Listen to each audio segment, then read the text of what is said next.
सुप्रभात। संतोषम परम सुखम, यह हमारी आज की आध्यात्मिक चर्चा का विषय।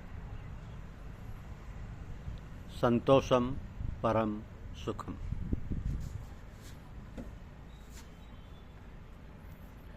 विपत्तियां मनुष्य को मुक्ति प्राप्ति के उपायों की प्रेरणा देती हैं। इनसे मुक्ति पाने का एक ही उपाय है, सर्वशक्तिमान ईश्वर की ओर उन्मुख होना। ईश्वरीय शक्ति, गुरु शक्ति या जागृत आत्म शक्ति का मानव में प्रवाह होने पर सभी विपत्तियां प्रभावहीन हो जाती हैं। तो मानव में धीरे धीरे आत्मबल का विकास होता है। वो परमात्म तत्व या गुरु तत्व में लीन होकर सदैव आनंदित रहने लगता है। फिर संस्कार बनना बंद हो जाते हैं।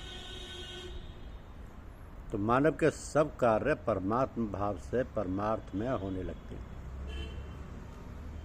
और भीतर से संत, महामानव, महात्मा और देवता बन जाता है। उसका अपना कोई स्वार्थ नहीं, छल कपट नहीं, ईर्ष्या द्वेष नहीं। सबको सम्मान देने वाला और स्वयं अमानी होकर यावत जीवन गोपनीय रहता है। अंत में विपत्तियों को या विपत्ति आपत्ति पैदा करने वाली परिस्थितियों का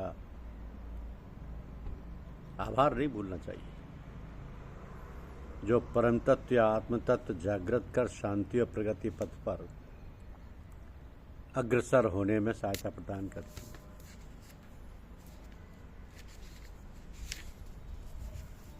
कहा गया है कि गोधन गजधन बाजधन और रतन धन जान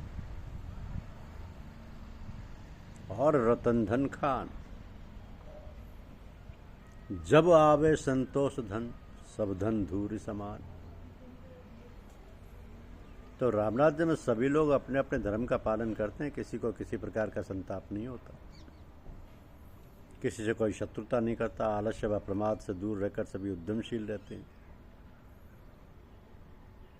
समय, श्रम, अर्थ व शक्ति का सदुपयोग करते हैं। सभी लोग परस्पर प्रेम करते हैं और सहयोग, सहकार, ईमानदारी, समझदारी, न्यायकारी भाव से सभी कार्य संपन्न करते हैं। नारियां सुशील, सभ्य, नम्र, मृदभाषी एवं पतिव्रता होती है। एवं पुरुष भी एक नारी व्रती होते हैं। एक नारी व्रती। प्रकृति भी अनुकूल रहती है। पशु पक्षी एवं पेड़ पौधों में भी राम कृपा का प्रभाव दिखाई पड़ता है। गोस्वामी तुलसीदास जी कहते हैं कि फूलई फलई सदा तरु कानन, रही एक संग गज पंचान। खग मृग सहज बयरु बिसराई, सबई परस्पर प्रीति बढ़ाई। कि जब व्यक्ति प्रभु प्रेम से प्रेरित होकर कार्य करता है तब वो विश्व मानवता के लिए स्वयं को अर्पित कर देता है। क्योंकि विश्वात्मा परमात्मा का साकार रूप ही तो ये विश्व है। वो अपने हाथों किए हुए प्रत्येक कर्म को दिव्यता की ऊर्जा से भर देता है। तो प्रभु प्रेम को दृष्टिगोचर बना देना ही सत्कर्म है।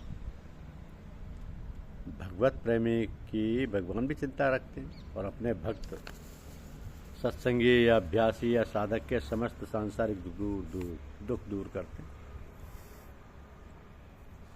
तो जो लोग सद्गुरु कृपा व अभ्यास से ईश्वर के समीप पहुंच जाते हैं वे आत्मानंद में मगन रहते हैं। उनका आनंद वाला अक्षय कोष अलौकिक है। उनको संसार के दुख प्रभावित नहीं करते। वे विषयों से धीरे धीरे दूर हो जाते हैं और ईश्वर के रंग में रंग जाते हैं। यद्यपि ईश्वर प्रेमी, जनार्दन प्रेमी भक्तों के पास धन वैभव नहीं होता या केवल अनिवार्य आवश्यकताओं की पूर्ति के लिए ही होता है, तथापि वे आत्मानंद या सच्चिदानंद में ही संतुष्ट रहते हैं। और जगत के सब न्यायोचित अनिवार्य कार्य करते रहते हैं। अब विपरीत परिस्थितियां उनको विचलित नहीं कर पाती। कबीर साहब कहते हैं कि चलती चक्की देखकर दिया कबीरा रोए, दो पाटन के बीच में साबुत बचा न कोई। लेकिन चलती चक्की देखकर दिया कमाल ठठाए, कि कील सहारे जो रहे सो कस पीसा जाए। तो कील सहारे से तात्पर्य लय अवस्था से, यह अवस्था सद्गुरु कृपा एवं सतत अभ्यास से धीरे धीरे आ जाती है।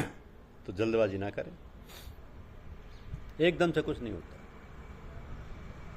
आज यदि आम का पौधा लगाया है तो उस पौधे की सुरक्षा, देखभाल, निकाई, गुड़ाई, सिंचाई आदि सभी कर्षण क्रियाएं प्रतिवर्ष करते हुए कई वर्षों बाद उसमें फल आते हैं, अर्थात सत्संग फलित होता है।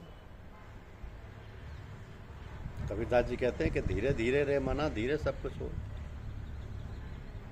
माली सींचे 100 घड़ा, ऋतु आए फल हो।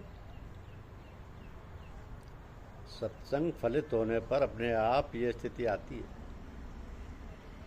कि सब सांसारिक अनिवार्य कार्य संपन्न होते रहते हैं और वो भीतर से आत्मरस में या आत्मानंद में सराबोर रहता है। तब साहब जी की आज्ञा का पूर्ण पालन स्वतः ही होने लगता है कि कर से कर्म करिए विधि नाना, मन राखो जहाँ कृपा निधान। ये सर्वविदित है, सर्वमान्य है कि ये भवसागर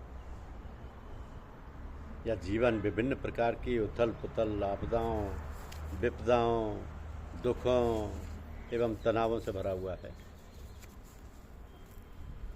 तो मानव के अस्तित्व में आने पर विपरीत स्थितियां, परिस्थितियां स्वयं सम्मुख आती हैं, कोई से निकल नहीं सकता। लेकिन अधिकांश दुख मनुष्य निर्मित हैं। असंयमी आहार व्यवहार से अधिकांश व्याधियां, चिंताएं आई। कोई आत्मीय जनों की मृत्यु से दुखी है, कोई निर्धनता से, धनी को और अधिक धनी होने की चिंता है एवं विपुल धन का व्यापार कर आयकर, परिवारी जनों के फिजूल खर्ची संबंधी एवं दिखावटी मित्रों की मांग, चोरी डकैती इत्यादि से धन के अपहरण की चिंता है।